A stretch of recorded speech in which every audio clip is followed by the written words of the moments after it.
Throughout history, economic and social inequalities have at times led people to revolt against their governments. In the 1700s, France was the center of the Enlightenment, but the appearance of success was deceiving.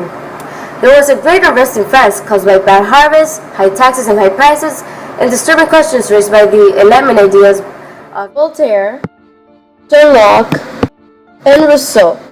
Under the old regime, France's social and political system, the people of France were divided into three large groups. First, there was the clergy, then the nobility, and the lowest, the common. Above all, the king.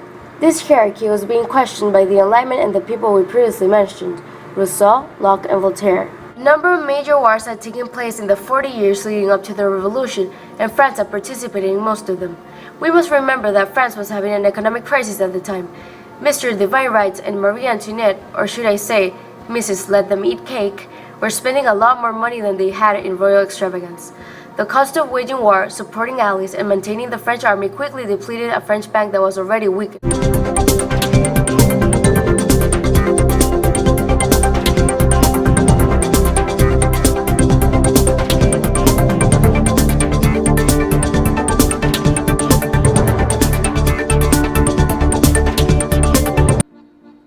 So, after the Great Fear, scared noblemen went to the National Assembly to proclaim their love, respect, and admiration for liberty and equality. The National Assembly made a statement of revolutionary ideals, which was then called the Declaration of the Rights of Man and of the Citizen. It was greatly inspired by the Declaration of Independence and the Enlightenment thinkers who inspired it. Even though France had gotten what it wanted, which was a new government, old problems such as food shortages and huge debts in the government still remained. Whilst the National Assembly was hoping for a constitutional monarchy, the more radical wing of the revolution, the Jacobins, wanted a republic. In one of their petitions and marches gone wrong, the National Assembly sent troops to fire on the crowd. 50 people were killed, and the National Assembly, which used to be the revolutionary voice of the people, had killed people to stay in power. Meanwhile, in Europe, other monarchs were scared about what was going on in France. Austria and Prussia agreed to help Louis get back on his absolute monarchy. In response to this, the National Assembly decided to invade Austria to get money and harvest for food. However, what they did not expect was Prussia to join Austria in the fight. Later, Louis encouraged the Prussians, and the French saw this as an act of treason, which he, of course, was committing. As he attempted to escape, they apprehended him and murdered him via guillotine. This was a key event in the French Revolution, since it began with the murder of the king in front of the people. Up until this point, only one king had been murdered like that, and it was because of the people. But the French Revolution started something that... After this, France fell into a period of doubt, which can only be described as full of mass killings and total disregard for what they initially set out to seek: human rights. A Jacobin leader then took control of France in what was virtually a dictatorship. Maximilien Robespierre's government was known as the Reign of Terror. Robespierre would have arrested anyone who he deemed a radical or an enemy of the state. He would be arrested in the morning and executed in the afternoon. This led to the execution of Robespierre for his actions. But he still made an important effect in the French Revolution, given that he was the one who inspired the Reign of Terror. It was a period of time in which the French people couldn't leave. This was a period of time in which French people couldn't live easily.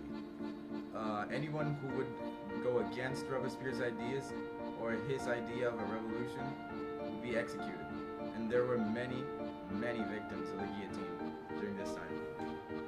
After Robespierre's execution, the French fell into a period of coups d'etat and government plans that gave no fruition whatsoever.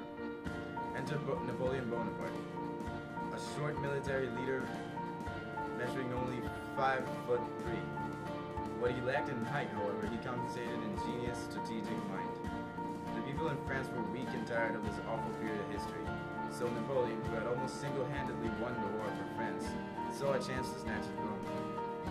So Napoleon seized power and became what was practically an emperor. So France went from absolute monarchy to anarchy to absolute monarchy again. The French Revolution isn't known to be effective in the first years, but its ideas did impact history in a very, very important way. Even if they weren't immediately revolutionary, they were afterwards. In Europe, you already had part of Austria, Italy, and a puppet government in Switzerland. So the British, Russians, Swedish, and the Austrians united to stop him.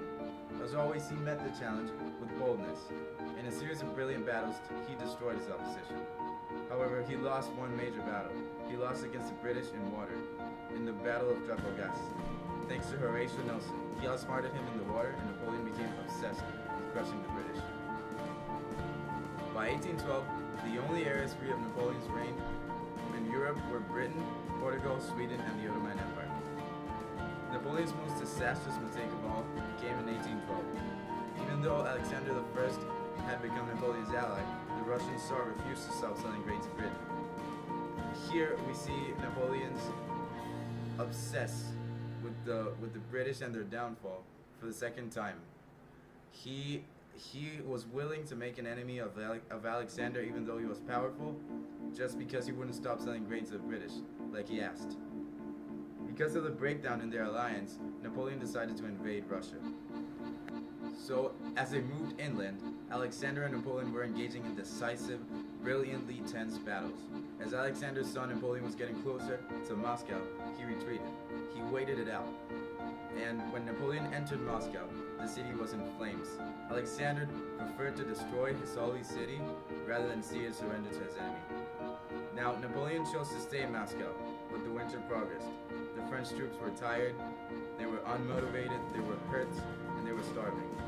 When the winter was at its harshest and Napoleon chose to retreat, Alexander attacked. Napoleon faced crushing defeat for the first time, and this was probably his worst mistake and his own doing. They exiled him off to an island called Elba and gave him a pension. When the new king had troubles with the people, he escaped Elba and set off to France. He returned as a victor and the people welcomed him. They rallied behind him. He was an emperor again within days. As the British prepared for battle against Napoleon one last time in Waterloo, he attacked first. They fought incessantly until the Prussians aided the British and joined forces. They both defeated the French together. Napoleon was exiled to a remote island in the Atlantic, where he died alone several years later. Without doubt, Napoleon was a military genius and a brilliant administrator. Yet all his victories and other achievements must be measured against the millions of lives that were lost in his wars. The French writer Alexis de Tocqueville summed up Napoleon's character by saying, "He was as great as a man can be without virtue." So, European heads of governments were looking to establish long-lasting peace and stability on the continent after the defeat of Napoleon. They had a goal of the new European order, one of collective security and stability for the entire continent. A series of meetings in Vienna, known now as the Congress of Vienna, were called to set up policies to achieve this goal. Although the leaders of Europe wanted to weaken France, they did not want to leave it powerless. If they severely punished France, they might encourage the French to take revenge. And if they broke up France, then another country might become so strong that it will threaten them all. Thus, the victorious powers did not exact a great price from the defeated nation. As a result, France remained a major but diminished European power. The Congress of Vienna left a legacy that would influence world politics for the next 100 years. So, in summary, the Congress of Vienna left a legacy that would influence world politics for the next 100 years. The continent-wide efforts to establish and maintain balance of power diminished decisively the power of France. At the same time, the power of Britain and Prussia increased.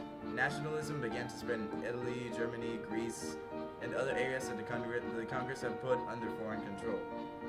Eventually, the nationalistic feelings would explode into revolutions and new nations were formed. European colonies also responded to the power shift. Spanish colonies took advantage of the events in Europe to declare their independence and break away from Spain. So, you see, all these colonies that were bound to Spain before used Europe's own definition of democracy to set themselves apart and gain their independence. And more people saw democracy as the best way to ensure equality and justice for all.